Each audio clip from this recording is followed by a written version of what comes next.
Your Excellency, dear Minister Honko, thank you very much. It's a good morning, ladies and gentlemen. It's a pleasure and honor for me to be here with you today, in my home country actually, and contribute to a topic of utmost importance for the future of Europe, its competitiveness in the area of research and innovation, which I guess we all agree largely determines the competitiveness of its economy, and this in turn is the basis for prosperity. I guess I should also, yes. The relevance of application-driven research in this context is self-evident. Less evident is the role of curiosity-driven basic research.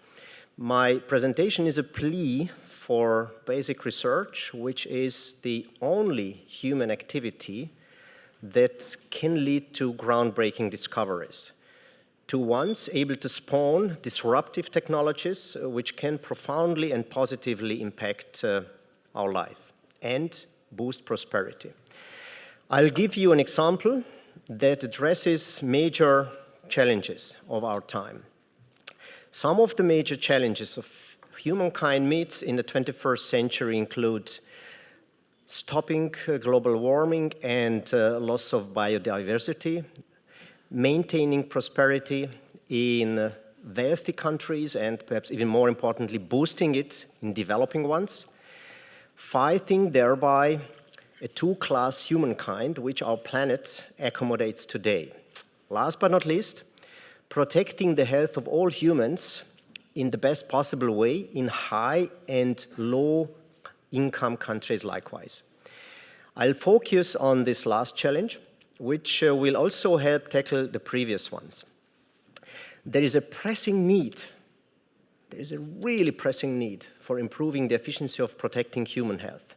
Just as an example, every year 17 million people under the age of 70, science refers to this as premature deaths, of non-communicable diseases, die of non-communicable diseases such as cancer, diabetes, cardiovascular, and chronic respiratory diseases. 86% of them in low and middle income countries with a GDP per capita in the range of several $1,000s. As a result, newborns have a perspective for a healthy lifespan some 10 to 20 years shorter than their counterparts in developed countries. More than 3 billion people, almost half of the Earth's population, has to accept this gloomy prospect, and, understandably, more and more are reluctant to do so. We all know the consequences. It's not merely a moral duty to fight this two-class humankind. On the long run, it is a matter of survival of humankind on this planet. Highly developed economies fight the problem by spending enormous amounts for medical treatment in the lack of effective screening for early detection, and accept enormous economic losses due to the inefficiency of all those expensive treatments being applied far too late in most cases. In the European Union, these costs total to way more, actually really way more. I just wanted to share with you a round number. That's why I rounded down. It's way more than 1,000 billion euro year by year, per capita more than 2,500 euro per year. This makes it completely evident that such amounts are clearly unaffordable to low-income countries where the total GDP per capita is in this range. And people live, more than 3 billion people live in such countries.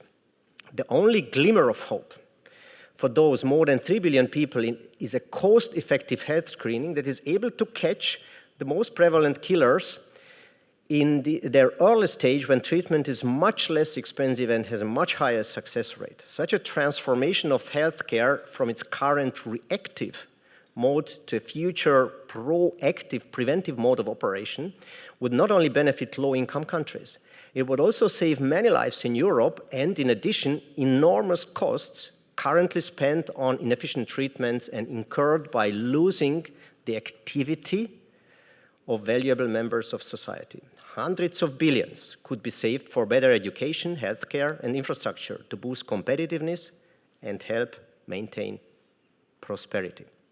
Can basic research contribute? Yes, it can. I'll show you an example. The story I'm telling you started on the turn of the new millennium when our group at the Technical University of Vienna produced the first attosecond light pulses with which the fastest processes outside the atomic core, the motion of electrons, could be captured and reconstructed in slow motion replay, exemplified here by electron migration in organic molecules that make up our organism. This slow motion replay is performed with a time magnification of 10 to the 15, that is 1,000 trillion, equivalent in space to the magnifying power of the world's biggest space telescope. By the way, it's being also by a European organization, the European Organization for Astronomy in the South Hemisphere in Chile, plus the best electron microscope. Electronic motions are of utmost importance for our life, for our biological and modern life likewise, and probably that's why the Royal Swedish Academy found the ability to capture them worthy of the 2023 Nobel Prize in Physics, which, by the way, had been earned entirely on European soil. We have shown that the attosecond flashes tracking electronic motions are also enabling us to sample the oscillation of light waves, which occur on the same time scale as electronic motions. This ability, some 15 years later, opened the door to capturing what I would refer to as the heartbeats of molecules in human blood. And all of a sudden, somehow out of the blue, curiosity-driven basic research has spawned applied research of high societal relevance. Imagine we expose human blood plasma to an extremely brief infrared laser pulse, which brings the molecules in vibration. These vibrations are the heartbeats of molecules. Their frequencies are specific to the atomic composition and structure of the molecules. So basically, the signal that they make up, this one here in the frame, is a kind of a fingerprint-like information about these molecules. This signal comes in the form of an infrared light wave emitted behind the excitation, and whenever the molecular composition of the sample changes, this signal also changes.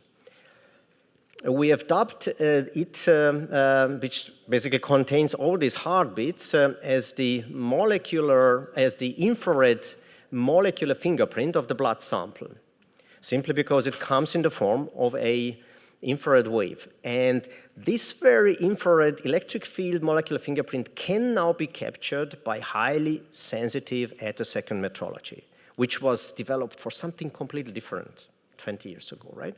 So we could not possibly foresee that this thing, this ability, this new technical ability that has been spawned by basic research will be good for something that all of a sudden will offer the potential to open the door for something really important. This fingerprint signal is expected to change whenever emerging abnormalities change the sample's molecular composition, which we actually recently verified for several chronic conditions such as lung cancer. Why lung cancer in the first place? Well, more than 1 million people are being confronted with this devastating diagnosis, stage 4 lung cancer, where you have a prognosis for remaining lifetime of about 1 year, slightly more if you are lucky, and you respond to the therapies that are available. Capturing the disease at an early stage before metastases occur would greatly improve chances for long-term survival. Search for blood-based biomarkers enabling reliable early detection has remained unsuccessful so far, in spite of billions of dollars that have been spent on the development, discovery of just lung cancer biomarkers so far. Finding those individual marker molecules out of hundreds of thousands of different molecules human blood is composed of is like finding a needle in a haystack. Instead of searching for individual biomarkers, we propose to access the global molecular landscape and listen to the heartbeats of all these molecules that are there. And these heartbeats we excite by an infrared laser pulse. In collaboration with the Clinic of Pulmonology of the University of Munich, we collected samples over the years, of patients diagnosed with non-small cell lung cancer, the most common form of lung cancer, as well as samples from reference individuals, either healthy persons or patients with some other disease of the same organ. Out of the thousands of samples collected, we have selected 470 of lung cancer patients, samples of lung cancer patients, and the same number of samples of reference individuals free from cancer. We call them controls, with the two cohorts carefully matched regarding the distribution of the subject's age and other parameters like BMI. These are here the infrared electric field molecular fingerprints of all selected samples, zooming in on a time interval, some 1,000 femtoseconds behind the excitation. The excitation you see on the left, it's actually just a trailing edge of the huge, strong excitation. And you see the ratio. The molecular signal is much weaker, but thanks to the sensitivity of attosecond technology, we can capture them. As you see, these very nice thin lines, which actually display the infrared fingerprints of the blood samples of cancer patients and healthy individuals. Cancer patients are the red lines, and healthy individuals are depicted by the blue lines. And you see that conspicuous differences between case and control fingerprint signals come to light at these later times after the excitation where molecular emission has taken command. These differences are caused by many, at present, not yet known molecules. But the beautiful thing is we don't even know these molecules. The main thing is that they cause these changes reproducibly and robustly whenever a tumor starts developing in your lung. And we can use these changes to distinguish the sample of a cancer patient from that of persons not carrying a malignant tumor in their body. Ideally, we shouldn't try this by human eye. Recognizing and differentiating patterns is one of the tasks that artificial intelligence excels at, vastly outperforming human intelligence in that respect. One can use a fraction of the case and controls molecular fingerprints to train artificial intelligence, briefly a lung cancer screening algorithm, and the remaining fingerprints are then used to test the trained algorithm. And here you see the classification efficiencies of the lung cancer screening algorithm trained and tested with infrared fingerprints. As you see, the classification efficiency is very moderate for stage 1, hardly reaching 60%, but gets close to 80% for stage 2, which is still early stage, and exceeds 80% for stage 3A, each of which are resectable, non-metastasized stages with good prognosis. These values are encouraging, but still offer quite some room for improvement. How to get better? More sharply defined reference fingerprints would allow the algorithm to more easily recognize aberrations caused by the disease. That's quite obvious, I guess. But how can we reduce the natural biological variability between persons used as controls, which manifests itself in this broad range of blue lines? It's not a sharp line, as you see. It's quite a range of different fingerprints for all the healthy individuals. Unfortunately, we can't reduce this between person variability. No way. We are all different to this extent. But we could replace the control fingerprints taken from other persons by a set of the same person's fingerprint collected before contracting the disease, provided that we collected them regularly in the framework of a screening program. We can simulate this reduced variability of control fingerprints, as you see on the left bottom diagram, shows the reduced variability of control fingerprints taken from one and the same person over time, and can use this and evaluate now just in computer simulation how our lung cancer classifier would perform in a setting where each cancer fingerprint would be referenced to a set of controls taken from the same person before contracting the disease. And here you see the result. Isn't it incredible? Isn't it incredible? Dramatically improved classification efficiency of early stage lung cancer, stage 1, more than 90%. To the best of our knowledge, completely unprecedented values for early stage lung cancer, in spite of the billion scale research for individual molecular biomarkers. Meanwhile, infrared fingerprinting has proven its capacity to detect quite a few other conditions, altogether 8 different types of cancer. That's the number we have looked at so far. All types of cancer that we have looked so far basically, obviously, leaves their signature in the infrared fingerprint of blood samples, and several other major non-communicable diseases, such as highly prevalent cardiovascular, metabolic, and respiratory disorders. These classification efficiencies have been obtained, once again, with reference fingerprints collected from other persons. Based on our proof of principle lung cancer study, we may be able to capture all these conditions in their early stage of development if the references are collected previously from the same person. This is only possible if they are donating blood regularly whilst being healthy. This prompted us to establish the Center for Molecular Fingerprinting in Budapest several years ago, and roll out a large-scale nationwide longitudinal study, the Health for Hungary program, back in 2021 for following up 15,000 individuals across the whole country. They have been donating blood samples, several ones during the first year of participation, for allowing us to determine their personalized baselines, and 1 sample per year afterwards to monitor their health trajectories. The preliminary analysis of infrared fingerprints, here shown in a spectral domain, of the first 4 blood donations of more than 2,000 study participants, corroborates the hypothesis that the variation of the fingerprint of any person over time, this is the violet curve, any person over time is substantially smaller than the differences between healthy individuals, shown by the red curve.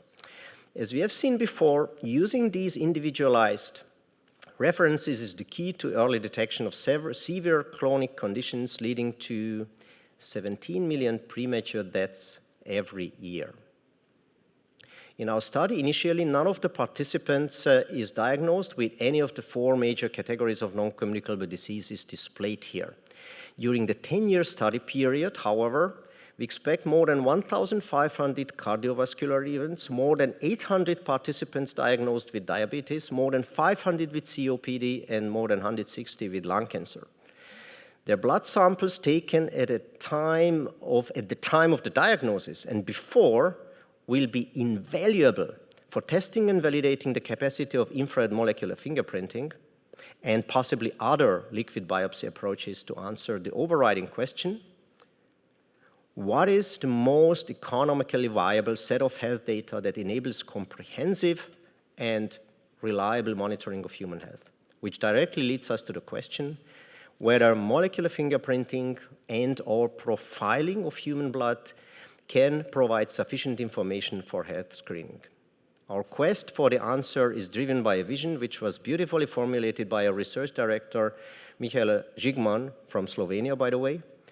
Imagine a tool that could catch issues before they become significant problems, like a sensitive radar, but one that is affordable to everyone, very important, that is affordable to everyone, not only in wealthy countries where we have the luck to live, not only there, but everywhere on this planet, and is fast and easy to use, to detect irregularities well before individuals get symptoms or would even think about seeing a doctor, to nip potential health hiccups in the bud, promising help to keep us on the road of well-being.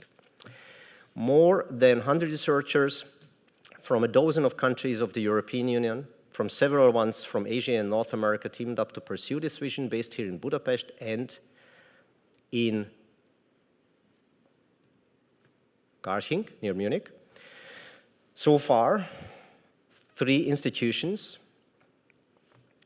the Ludwig Maximilian University of Munich, the Max Planck Institute of Quantum Optics, also in Munich, and the Center for Molecular Fingerprinting based in Budapest joined forces to pursue the grand goal of establishing a new cost-effective screening platform for the 4 major non-communicable diseases killing some 75% of the population of our planet, including 17 million premature deaths every year.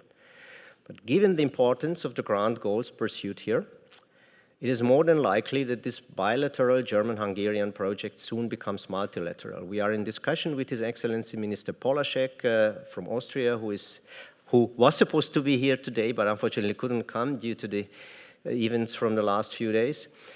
And his ministry in Vienna is about to actually discuss with us how Austrian research institutions could also join in. Also, Wrocław University from Poland is about to come aboard, but this was temporarily halted by the European Commission's decision from December 15, 2022, to exclude several Hungarian universities from the European funding programs, preventing, unfortunately, a Munich-Budapest-Wrocław consortium from applying jointly for an ERC starting grant, as well as, unfortunately, preventing several other interested ERC grant holders to join this endeavor. Before others join us to invent the future, in this particular case, the future of healthcare, the research that seamlessly turned from curiosity-driven basic research to mission-driven applied research is being implemented in Munich and Budapest, and I would like to invite you to a virtual tour through our fingerprinting laboratories, if I'm allowed, just a couple of minutes. Of course. I think you will enjoy this. A virtual tour through our fingerprinting laboratories operated on the research campus in Garching at Munich. It's just in the north of Munich, halfway between the airport of Munich and downtown Munich.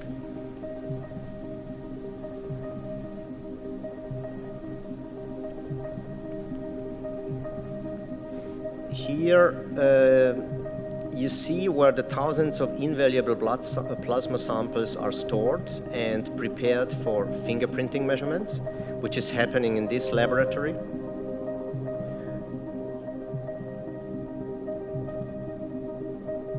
With the next generation instrumentation, the Infraslampler 3.0 class being developed in a clean room next door. While the blood samples, along with accompanying clinical data, are being collected from 15,000 individuals, the Center for Molecular Fingerprinting is planning and building its new home on the central campus of Budapest, a few hundred meters away from here. The CMF building will include a state-of-the-art cryogenic biorepository, one of the most modern in the world, for handling and storing the 200,000 blood plasma samples to be collected in the H4H study, along with a database of comprehensive health data of the study participants. Furthermore, state-of-the-art fingerprinting and profiling technologies for comprehensive molecular characterization of human blood will be accommodated, yielding an infrastructure and clinical sample collection that are second to none in the world.